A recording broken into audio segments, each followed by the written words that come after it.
ሰላም ምስር ቲዩብ ቻናል ተከታዮች እንዴት አላችሁ? እኔ በጣም ደህና ነኝ። እንግዲህ ቻናሌን ሰብስክራይብ በማድረግ የቻናሌ ቤተሰብ ሆኑ እያልኩኝ የምለቃቸውን ቪዲዮዎች እንግዲህ እያያችሁ ሀሳብ አስተያየታችሁን መስጠት ማስቀመጥ ትችላላችሁ ማለት ነው።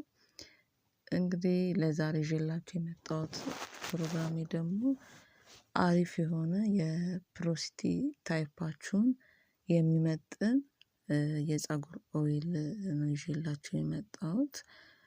እንደየደረጃው ማለት ለሎ ፕሮሲቲ፣ ለሃይ ፕሮሲቲ እና ለኖርማል ፕሮሲቲ የሚሆኑ የፀጉር ኦይሎችን ምን አይነት ኦይሎች መጠቀም እንችላለን የሚሉትን ይዤላችሁ መጥቻለሁ። እስከ ፕሮግራም ፍጻሜ ድረስ እንግዲህ አብራችሁን ቆዩ።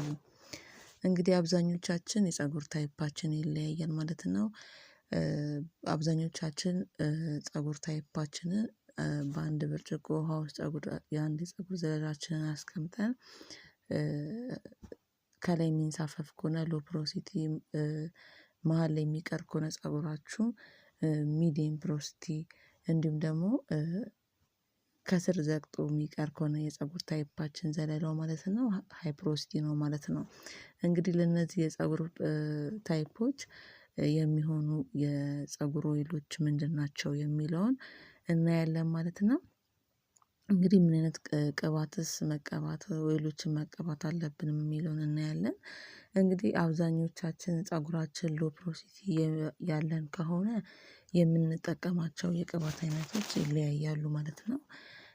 ከእነኚህም መካከል የጀጀባ ኦይል፣ እነኚህ የአልመንድ ኦይል፣ የአቮካዶ ኦይል እና የአርጋን ኦይልን ለሎ ፕሮሲቲ የፀጉር ታይፖች መጠቀም አለብን ማለት ነው። ምክንያቱም ሎ ፕሮሲቲ ባለፈው በሰራሁላችሁ ፕሮግራም ላይ ማለት ነው ቪዲዮ ላይ አስቀምጬላችሁ ነበረ ማለት ነው።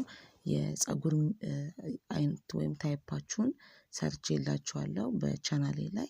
እንግዲህ ሎ ፕሮሲቲ ያላችሁ የፀጉር አይነት ያላችሁ ሴቶች እንግዲህ ይሄንን የነገርኳችሁን የፀጉር ኦይሎች መጠቀም ትችላላችሁ ማለት ነው። ጀጀባ፣ አልመንድ እንዲሁም አቮካዶ እና አርጋን ኦይልን መጠቀም ትችላላችሁ ማለት ነው።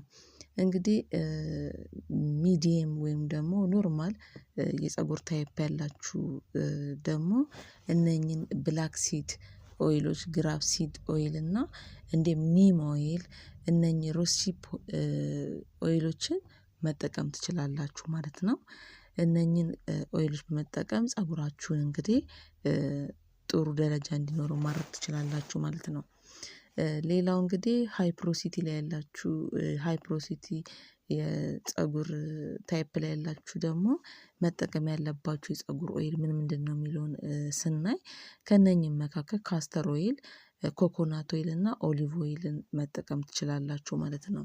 እነኚህን የፀጉር የኦይል አይነቶች በመጠቀም የፀጉር ታይፓችሁ በማየት ምን አይነት የፀጉር ታይፕ አለኝ የሚለውን በማየት እንግዲህ የፀጉር ኦይሎችን መጠቀም ትችላላችሁ ማለት ነው። የነገርኳችሁን በጣም ወሳኝ ነው ማለት ነው። ምክንያቱም ዝም ብለን ፀጉራችንን የተለያዩ ኦይሎችን መጠቀም የለብንም ያገኘነውን። ምክንያቱም የፀጉር ታይፓች አይነታች የታይፕ አይነቱን ካወቅን እነኚህን የፀጉር ኦይሎች የነገርኳችሁን የፀጉር ኦይሎች መጠቀም አለባችሁ ማለት ነው። ምክንያቱም እንደ የፀጉራችሁ ታይፕ ስለሚለያይ እንደነገርኳችሁ የፀጉር ኦይሎቹን በነገርኳችሁ መጠንና ደረጃ መጠቀም ትችላላችሁ ማለት ነው። በጣም ወሳኝ ነው ለፀጉራችሁ። ዝም ብላችሁ ያገኛችሁትን ከምትጠቀሙ ፀጉራችን ታይፑ ምንድነው የሚለውን በማረጋገጥ እንደነገርኳችሁ ቼክ አድርጉት። በአንድ ብርጭቆ ውሃ ውስጥ ፀጉራችሁ የአንድ ፀጉር ዘለላን በማድረግ ሎ ፕሮሲቲ፣ ሚዲየም ፕሮሲቲ እና ሃይ ፕሮሲቲ ላይ እንዳለ ማረጋገጥ መቻል አለባችሁ። ከዛን የሎ ምንድነው እንደነገርኳችሁ የሎን ፕሮሲቲ የፀጉር ኦይሎችን መጠቀም፣ ሚዲየምም የሚዲየምን ኦይል ፕሮሲቲ መጠቀም፣ የሃይ ፕሮሲቲ ፀጉር ታይፕ ካላችሁ የምትጠቀሙትን ኦይል እንደነገርኳችሁ በማየት እንግዲህ እነኚህን የፀጉር ኦይሎች መጠቀም ትችላላችሁ ማለት ነው። በጣም ጥሩ ፀጉራችሁ እመኑኝ በጣም ያድጋል፣ ጥሩ ደረጃ ላይ ይደርሳል ማለት ነው።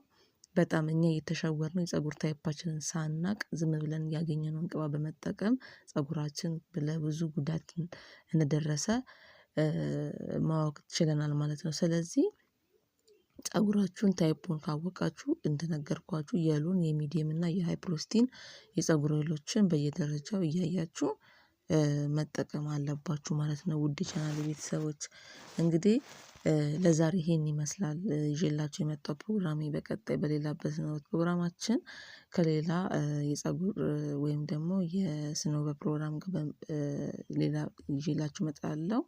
ለዛሬ ይሄን ይመስላል። እንግዲህ ሀሳብ አስተያየት ካላችሁ ኮሜንት ላይ አስቀምጡልኝ። ቸር ሁኑልኝ።